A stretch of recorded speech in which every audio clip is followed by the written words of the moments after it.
O Senhor esteja convosco. Ele está no meio de nós. Proclamação do Evangelho de Jesus Cristo segundo Lucas. Glória a vós, Senhor. Naquele tempo, os publicanos e pecadores aproximavam-se de Jesus para o escutar. Os fariseus, porém, e os mestres da lei criticavam Jesus. Este homem acolhe os pecadores e faz refeição com eles. Então Jesus contou-lhes esta parábola. Um homem tinha 2 filhos. O filho mais novo disse ao pai: Pai, dá-me a parte da herança que me cabe. E o pai dividiu os bens entre eles. Poucos dias depois, o filho mais novo juntou o que era seu e partiu para um lugar distante. E ali esbanjou tudo numa vida desenfreada. Quando tinha gasto tudo o que possuía, houve uma grande fome naquela região e ele começou a passar necessidade. Então foi pedir trabalho a um homem do lugar, que o mandou para seu campo cuidar dos porcos. O rapaz queria matar a fome com a comida que os porcos comiam, mas nem isto lhe davam. Então caiu em si e disse: Quantos empregados do meu pai têm pão com fartura e eu aqui morrendo de fome? Vou-me embora, vou voltar para meu pai e dizer-lhe: Pai, pequei contra Deus e contra ti, já não mereço ser chamado teu filho, trata-me como a um dos teus empregados. Então ele partiu e voltou para seu pai. Quando ainda estava longe, seu pai o avistou e sentiu compaixão. Correu-lhe ao encontro, abraçou-o e cobriu de beijos. O filho então lhe disse: Pai, pequei contra Deus e contra ti, já não mereço ser chamado teu filho. Mas o pai disse aos empregados: Trazei depressa a melhor túnica para vestir meu filho e colocai um anel no seu dedo e sandália nos pés. Trazei um novilho gordo e matai-o. Vamos fazer um banquete, porque este meu filho estava morto e tornou a viver, estava perdido e foi encontrado. E começaram a festa. O filho mais velho estava no campo. Ao voltar, já perto de casa, ouviu música e barulho de dança. Então chamou um dos criados e perguntou o que estava acontecendo. O criado respondeu: É teu irmão que voltou. Teu pai matou o novilho gordo porque o recuperou com saúde. Mas ele ficou com raiva e não queria entrar. O pai, saindo, insistia com ele. Ele, porém, respondeu ao pai: Eu trabalho para ti há tantos anos, jamais desobedeci a qualquer ordem tua, e tu nunca me deste um cabrito para eu festejar com meus amigos. Quando chegou esse teu filho, que esbanjou teus bens com prostitutas, matas para ele o novilho cevado?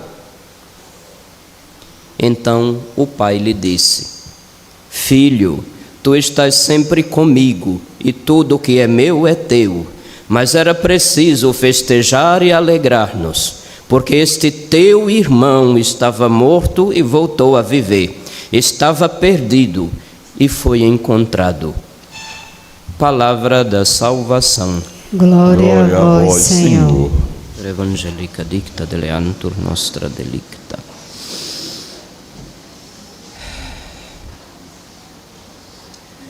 Meus filhos, até hoje, a palavra de Deus nessa quaresma nos chamou à conversão. Eu não sei se vocês perceberam, desde a quarta-feira de cinzas até hoje, um convite para fazer um caminho de volta para Deus, para a família dele, para o povo dele, para estar como filho entre os filhos. Até hoje foi essa a tônica. De amanhã em diante, a tônica da quaresma muda.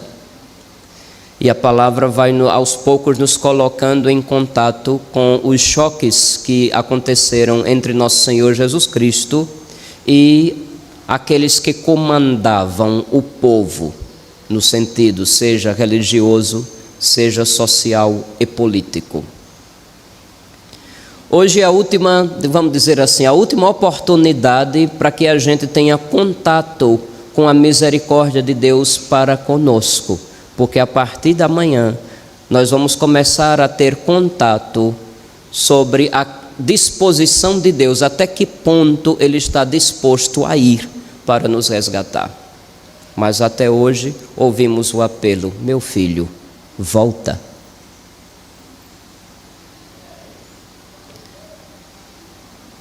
Esse domingo é dito da alegria, é por isso que hoje não se veste roxo. O rosa é uma espécie de roxo atenuado, digamos assim. É o domingo de perceber que nosso Senhor, na sua imensa misericórdia, olha para o pecador que lhe deu as costas e que o abandonou e ainda investe tudo para que aquele pecador que o abandonou retorne. Certamente vocês já ouviram muitas pregações maravilhosas sobre a questão do filho que foi embora, do arrependimento, do retorno. A gente poderia falar de diversos assuntos. A gente pode falar do drama humano, de que numa rebeldia, de quem não sabe o que quer da vida, achando que sabe tudo, sem considerar o que já se tem desde quando se nasceu, acaba querendo fazer a aventura de refazer a sua existência sem Deus, sem família, sem aqueles que amam próximo. Podemos falar também de todo pecador que, num arrependimento, decide se confessar, se reconciliar com Deus. Como diz a leitura da carta de São Paulo aos Coríntios, uma parte dela foi lida na quarta-feira de cinzas: deixai-vos reconciliar com Deus. Mas hoje eu gostaria de chamar a atenção do filho que está em casa, para o filho que ficou em casa, para nós que estamos em casa.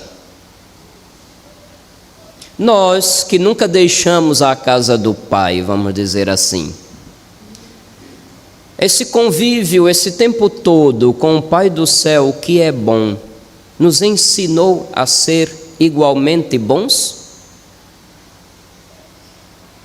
Nós que nunca saímos de casa, temos experimentado esta bondade do Pai com quem dizemos conviver e a quem dizemos que nunca abandonamos? Nós, os filhos que nunca pedimos já em antecipação a nossa parte da herança, temos consciência de que todos os bens do Pai Ele coloca à nossa disposição porque igualmente nos ama?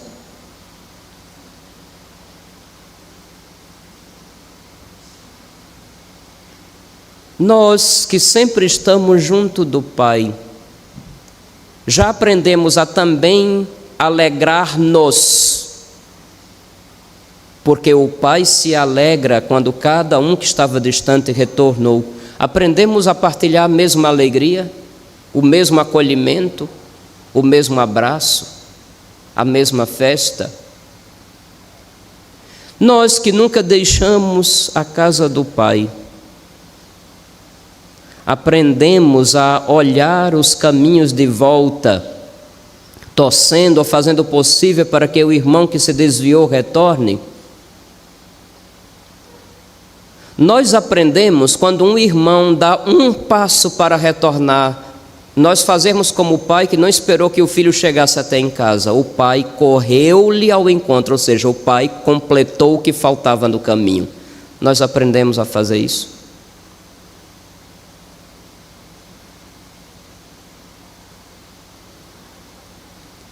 Meus filhos, eu faço esses questionamentos com uma grande preocupação no coração. Ainda atendo pessoas que esperam que no nosso papel, na nossa missão de pastor do povo, a gente use o cajado para dar cajadadas em quem aprontou. Ainda encontramos pessoas que exigem de mim usar o rigor de uma cajadada. Ainda encontramos pessoas que lendo livro ou artigos de internet sobre supostas visões de céu, inferno e purgatório, começam a viver de forma escrupulosa, vendo o pecado, o mal e o Satanás em tudo, e acabam, em vez de amar a Deus, ter medo de Deus. Meus filhos, ainda tem muita gente pensando desse jeito. Se nosso Senhor Jesus Cristo veio numa pele como a nossa, mostrar-nos, revelar-nos quem é o Pai, por que nós ainda não aprendemos isto? Porque ainda preferimos o caminho da rigidez, da clava forte da justiça. Não é assim que diz uma parte do hino nacional? Não é? Mas se ergues da justiça a clava forte, verás que um filho teu não foge à luta. Não é assim que diz um pedaço do hino nacional? Parece que no que se trata das coisas de Deus e de humanidade, de um aprendizado de viver na terra como filhos do céu, ainda esperamos que alguém erga da justiça a clava forte, especialmente quando o erro é dos outros, não é? Quando o erro é nosso próprio, todo mundo só quer sorrisos, beijos e abraços, compreensões e muito amor. Nós, os filhos que não deixamos a casa, convivendo com o Pai, somos chamados a aprender com o Pai, porque Ele é o dono da casa. Diz o ditado: tal pai, tal filho, filho de peixe. Pois é. Olhe-se no espelho. Você reconhece, olhando sua cara no espelho, que esse ditado é verdadeiro? Não responda. É só para que fique aqui uma luzinha piscando, tim, tim, tim, tim, tim, na consciência. Quando nos olhamos no espelho e lembramos desse ditado, o que vem à nossa mente? Realmente estamos na casa do Pai? Realmente estamos no convívio aprendendo? Meus filhos, no convívio, querendo ou não, os filhos acabam absorvendo os hábitos, a mentalidade, o modo de pensar e de agir dos seus pais, da sua família. Não tem como. Às vezes eu fico vendo algumas cenas, escutando alguns lamentos de quem trabalha nas escolas, do tanto de problema que aparece todo santo dia, e que às vezes aparece alguns pais ou mães para querer dar uma de inocente, ver lá o filho ou a filha aprontando com tudo e com todos, aí ficam querendo dar uma de inocente, dizendo: não sei onde é que esse menino aprende isso. Dá vontade de olhar para a cara do infeliz e botar um espelho bem na venta, para ver se toca. Costume de casa, pois é, não é? Nós que estamos na casa do Pai nunca deixamos. Nunca deixamos? Será que nunca deixamos? Será que sempre estivemos na casa do Pai? Ou só estivemos de corpo presente? Aquilo que é ouvido entra de um lado, sai por outro. Aquela chuva de bênção que deve cair e nos encharcar e penetrar, está caindo em nós igual água em costas de pato. Vocês já viram, né? Que pato entra numa lagoa, nada, e quando sai, sai enxutinho. A água não fez efeito nenhum. Se algum dia vocês forem para o sítio onde haja patos, observe, porque daqui a pouco tem gente, olha, já tem gente ali puxando o celular, vai ver, está fazendo a pesquisa. Pato se molha mesmo? Eu acho engraçado, tem alguns jovens que a gente está conversando de algum assunto, aí ficam assim com a pulga atrás da orelha, não acreditam no que o pato está dizendo, aí vai atrás do Google para perguntar se aquilo ali é verdade. Já me deparei com essa cena várias vezes. Pois nós que sempre estamos na casa do Pai, estamos mesmo na casa do Pai? Será que a parábola só poderia se referir àquelas pessoas que fisicamente também se afastaram? Aqueles que foram para longe da família, aqueles que foram para longe da sua comunidade, para longe da igreja, aqueles que foram procurar outro tipo de religião. Será que a parábola só se aplica a essas pessoas?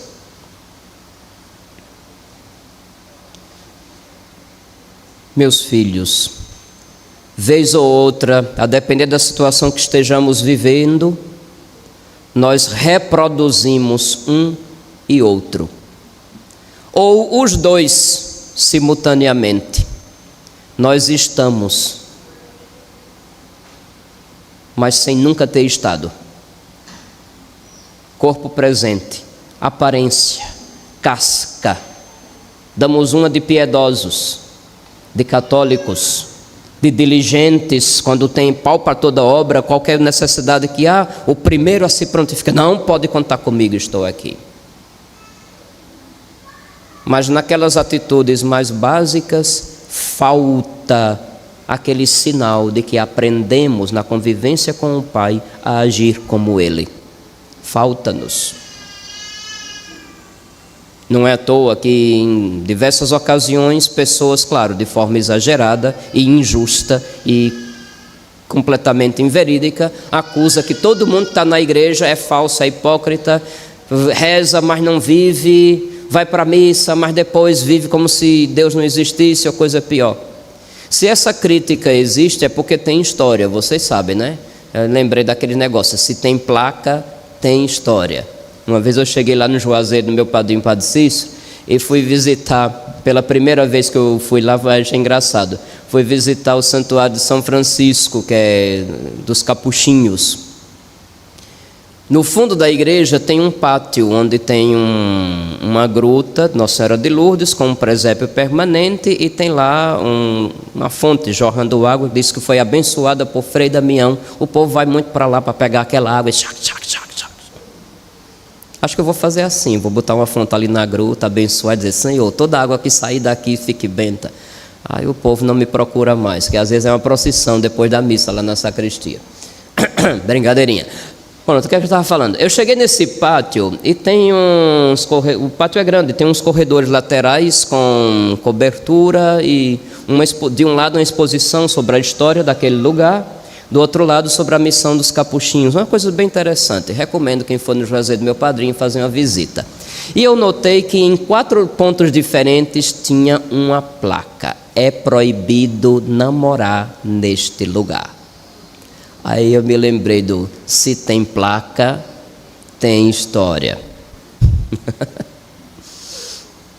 Então, se tem história e que se repete tanto, às vezes repito, de forma injusta, sem caridade, inverídica, mas convenhamos que quantas vezes pessoas que frequentam a igreja, grupos pastorais, movimentos, irmandade ou coisas do gênero, faltou com o exemplo e faltou feio. E as pessoas percebem. Por mais que as pessoas pareçam ser casca dura, mas todo ser humano é sensível a perceber se é bem tratado ou se é maltratado. Todo mundo percebe isso automaticamente.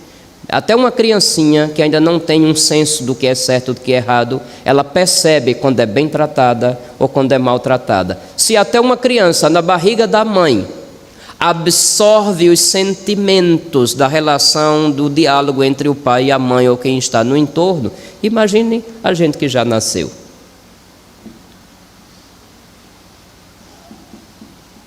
Estamos realmente na casa do Pai? Tal pai, tal filho se aplica a nós? Meus filhos, são questionamentos sim. Mas isso não é para desviar o foco, porque o foco é a misericórdia de Deus, que sempre vai agir com misericórdia. Porém, nós, talvez devido a uma rotina de estar sempre dentro de casa, nos acostumamos e temos também o risco de querer abusar dessa misericórdia. ou abusar agindo como se não houvesse misericórdia por parte do pai, como eu acabei de falar ainda há pouco, ou abusar no sentido de aprontar todas com aquela sensação de político de determinados partidos que podem roubar, corruptar, fazer de tudo, mas tem os amigos na maior corte de justiça do país e está tudo bem, tudo resolvido. Você pode até ser preso, mas logo logo você vai voltar da prisão e vai poder participar da eleição e assumir cargo normalmente, porque o amigo do amigo do amigo sempre vai lhe proteger. Claro, essas coisas acontecem lá na França, lá no Caribe. Mas às vezes, para justificar o corrupto em quem você votou, você acaba agindo sem se dar conta, igualmente corruptamente.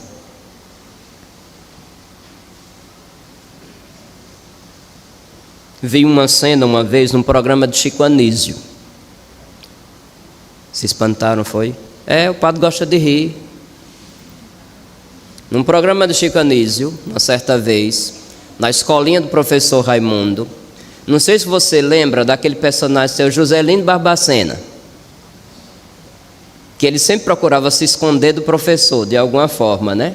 Depois o professor achava, fazia uma pergunta, e ele sempre começava dizendo, quando era pequenininho lá em Barbacena, estão lembrados? Então, numa das vezes, ele tentou se esconder e colocou um nariz de rato. Literalmente, arrumou aquelas fantasias de carnaval e colocou um nariz de rato. Aí o professor pergunta, seu Joselino Barbacena, e todo mundo começa a olhar para um lado e para o outro, e o professor Raimundo começa a circular dentro da sala procurando o Joselino Barbacena, quando encontra ele com o nariz de rato. Aí ele falou assim, está se escondendo por quê? E o outro diz, é porque eu tenho medo de ser preso. Está com medo de ser preso por quê? Você é corrupto? Aí disse, não sou não. Se eu fosse, eu não tinha medo.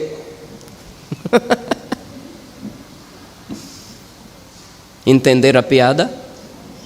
Se eu fosse corrupto, eu não tinha medo de ser preso.